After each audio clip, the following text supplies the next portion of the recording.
He looks more miserable now than he did before. And the bit that I also find as karma with him, to obviously with the countless interviews and the book and Netflix, to talk about how he felt when he was part of the royal family. He felt that he was in his brother's shadow. And now he really has become his wife's shadow.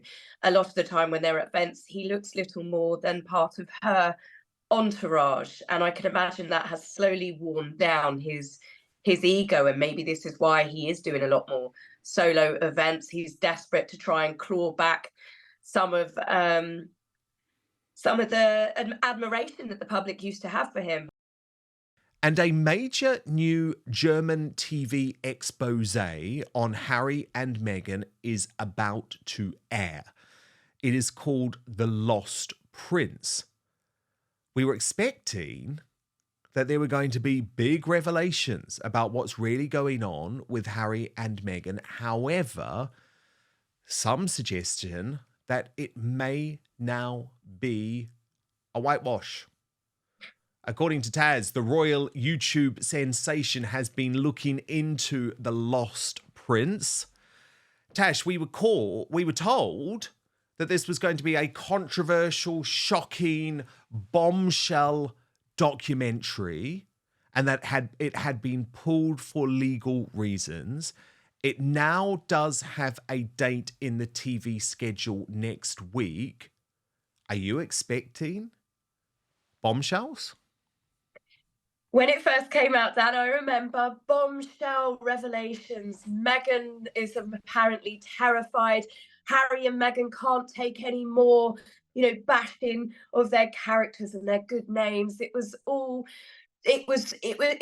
up, wasn't it? It was blown up, talking about the fact that Meghan was quaking in her boots because this wasn't just going to be about Meghan and Harry. This was about Meghan before she met Harry.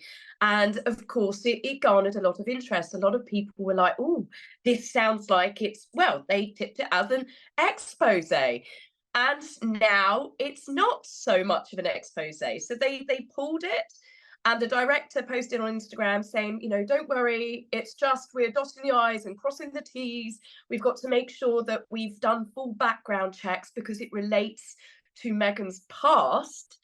Then fast forward to now with the release date, and it's no longer an expose on the couple. It's called Harry, the Lost Prince. And it's completely changed, unless they're going to surprise us, which I don't hold out much for this one. But it seems to have changed, and it's now going to be more, I would say, empathetic towards Harry's plight of not knowing where he fits in the world anymore. And it's quite a switcheroo on people. Do you think that the German documentary makers were potentially subjected to legal threats? Because I know they have spent a lot of time in Montecito. They have spoken to people who are described as neighbours of Harry and Meghan. Yes, I read that myself. Richard Maynards as well. He reports for the Montecito Journal.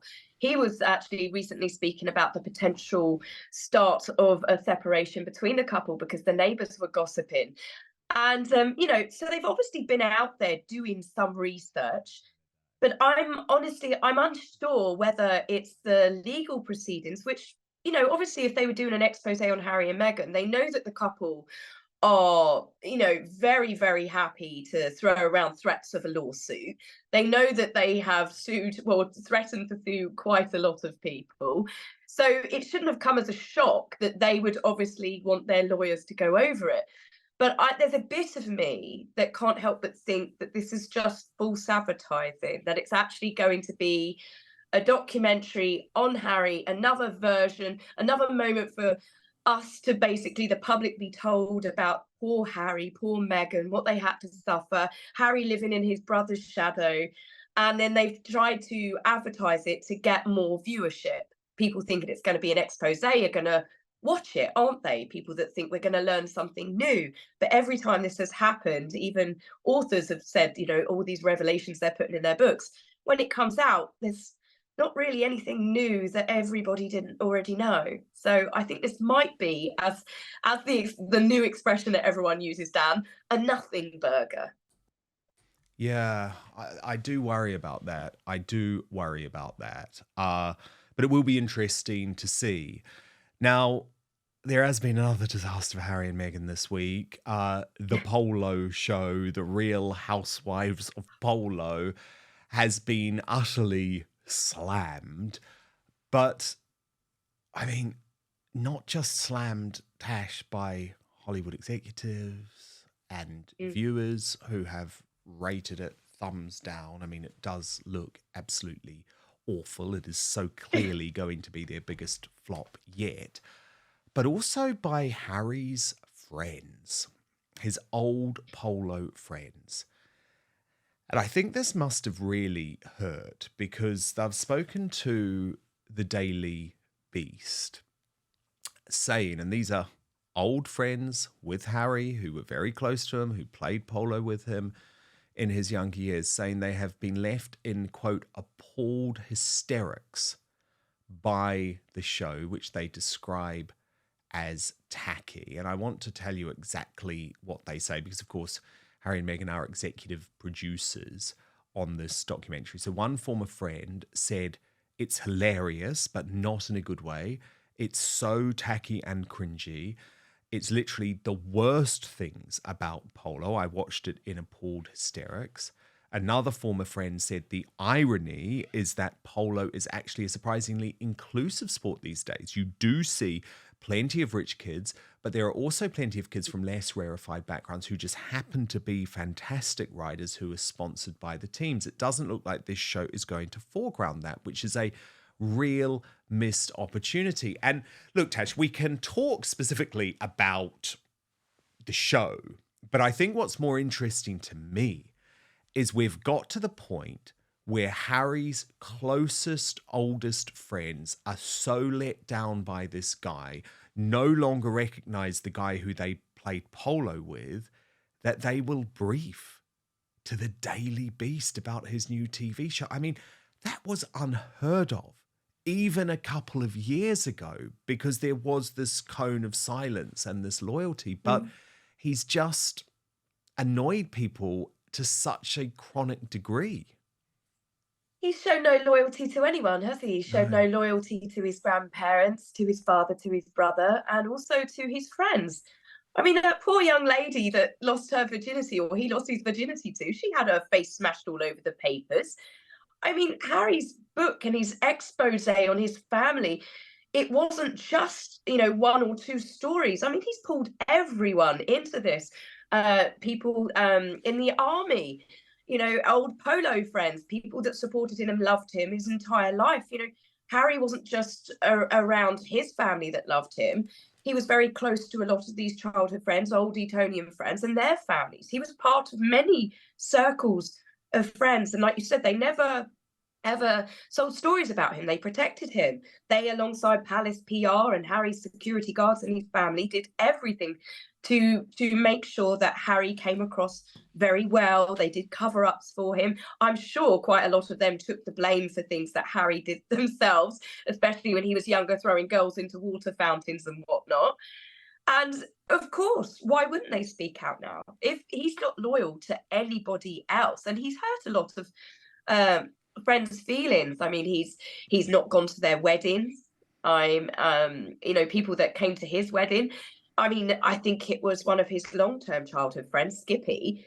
He didn't even invite him to the evening reception of Oh, their I wedding. Who know. invites your friends to the day and then says you're not coming to the party afterwards? I know. And So of he course, was one of their closest mates. oh, they were And like brothers, weren't they? yeah, and also really close to William too. So that's one of the Yeah, reasons why William has also, well, it was an early sign, I think. William obviously knew where things were going. But what's interesting is that William has stayed close to a lot of these people. And I've spoken to some of Harry's yeah. old friends, uh, even just in recent months, and they are so disappointed. They are so disappointed. And the problem is, that means that when Harry comes out with absolute trash like this, it's just Yeah, embarrassing for him.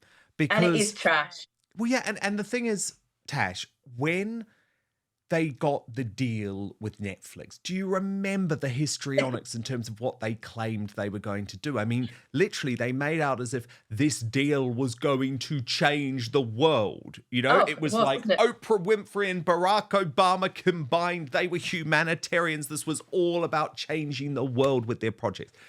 Obviously, we're now at the end of the deal. Nothing has been a success apart from them slagging off the royal family. So they think, okay, we're going to go down the Real Housewives route.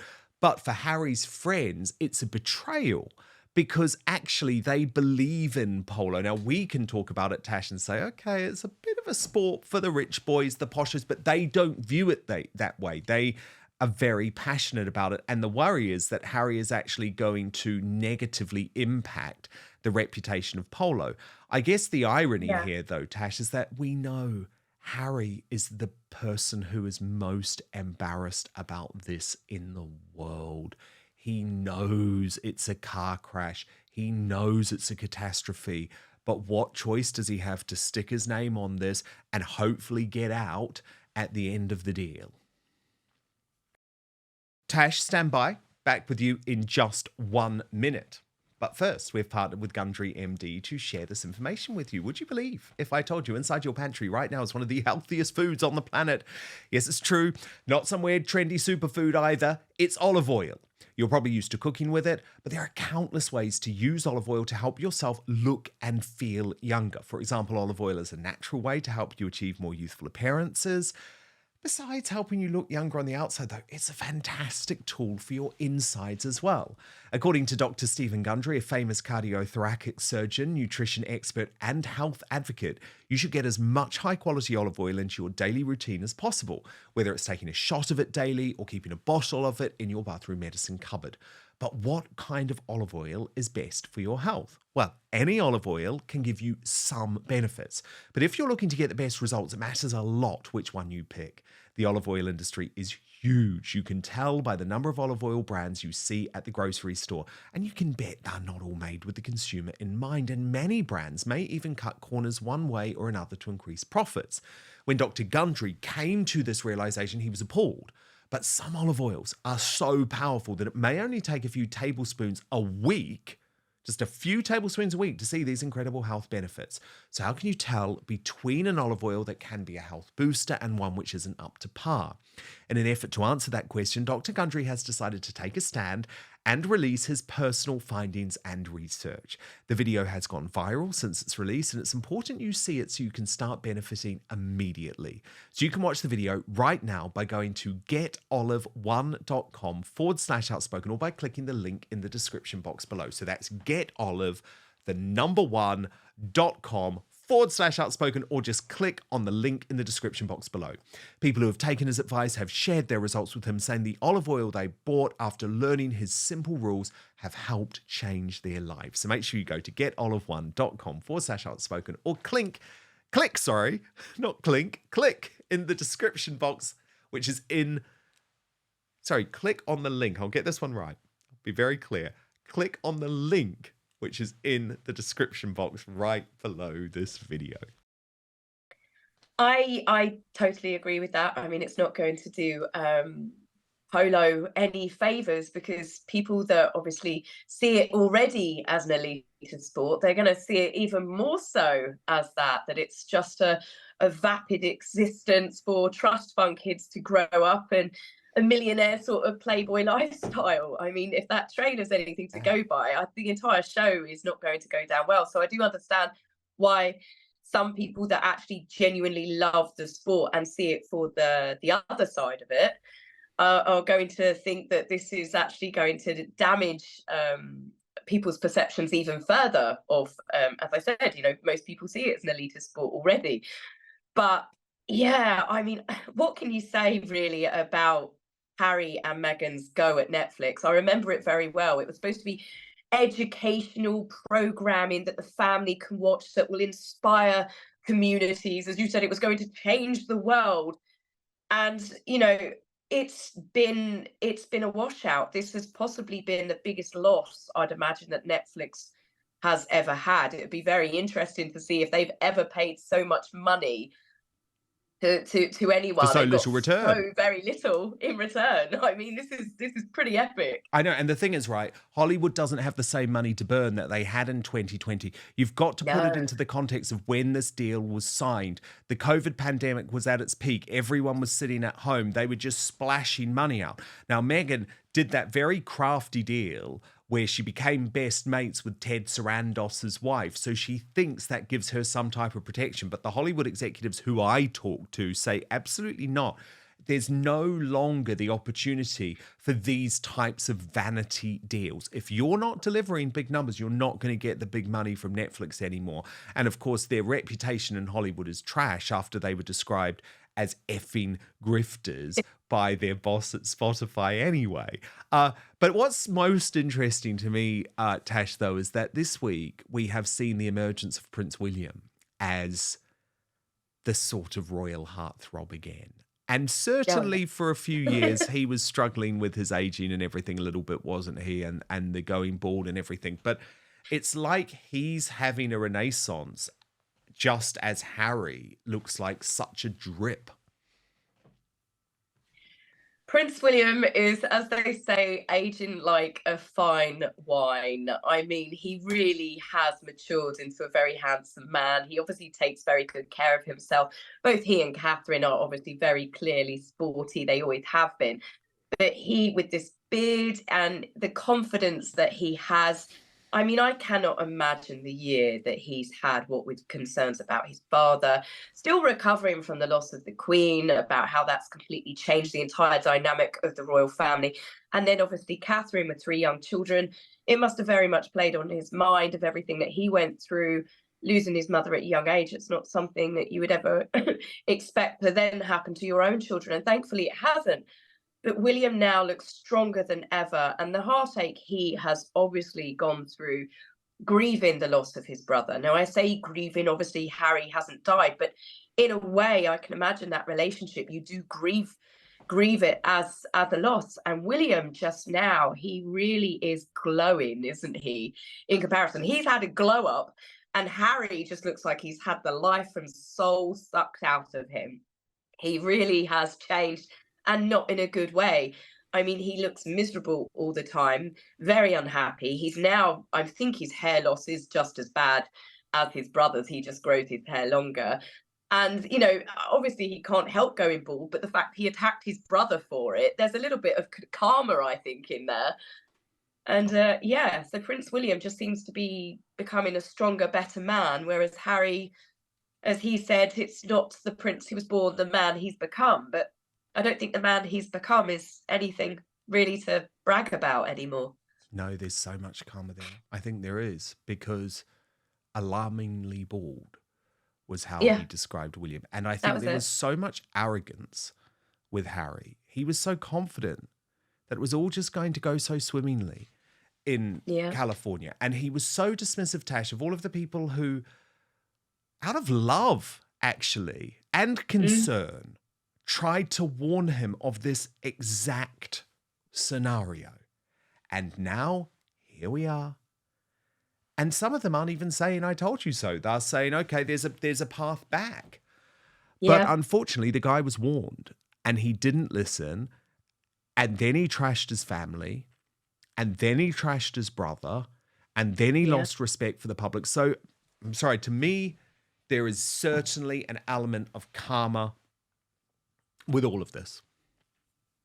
Absolutely. They say the grass, you know, is the whole grass being greener. Harry has definitely learnt, whilst he might have earned some green in the form of American dollars for all of the tell-alls he's done on his family, it's very much that 30 pieces of silver. He doesn't look like he's enjoying the fruits of those labours whatsoever. He looks more miserable now than he did before. And the bit that I also find as karma with him, to obviously with the countless interviews and the book and Netflix, to talk about how he felt when he was part of the royal family. He felt that he was in his brother's shadow. And now he really has become his wife's shadow. A lot of the time when they're at events, he looks little more than part of her entourage. And I can imagine that has slowly worn down his ego, and maybe this is why he is doing a lot more solo events. He's desperate to try and claw back some of the admiration that the public used to have for him. And I think Harry is always going to have a few people that will always support him regardless, because he's Diana's son. They always see that 12-year-old, nearly 13-year-old little boy walking behind his mother's coffin. But Harry, the person that he has become for who he was, I mean, he seems far worse off now than what he ever was when he was part of the royal family who clearly loved him. He had the love of many people, his friends, his family, the palace staff, I mean, long-term loyal friends, the public, and now he's lost it all. And I really, much like Netflix, he's not got a lot of bang for his buck, has he, really? No, indeed, because it's all well and good saying you're in a big mansion in Montecito, but if that house is filled with a lot of unhappiness and you're very dissatisfied with your career and you see what you walked away from, it's not easy. It's not easy, but it was a choice, and he was warned, Dan. And he was warned by everyone who cared for him. And by the way, we're not just talking about, auxiliary forces here. We're talking about his brother, his then alive grandmother. They all warned him, and he thought he knew better. He'd drunk the Meghan Kool-Aid, and this is where we're at. But I absolutely love having you on the show. As you know, Tasha Canal, better known as According to Taz. You must follow her YouTube channel for all the best royal analysis. Tash, so brilliant to have you. Thanks, Dan. It's always a pleasure being on the show. You take care, and I will see you again soon. Thank you so much. See you soon, Tash. Bye. Thank you so much for watching Dan Wootton Outspoken. Please click on my face just to the bottom left to subscribe to this brand new independent news source, and turn on the notification bell so you'll be alerted to our brand new live shows, uncancelled interviews, and special royal episodes. Outspoken is also now available as a podcast, so you can listen to the show every weekday on the go, wherever you are.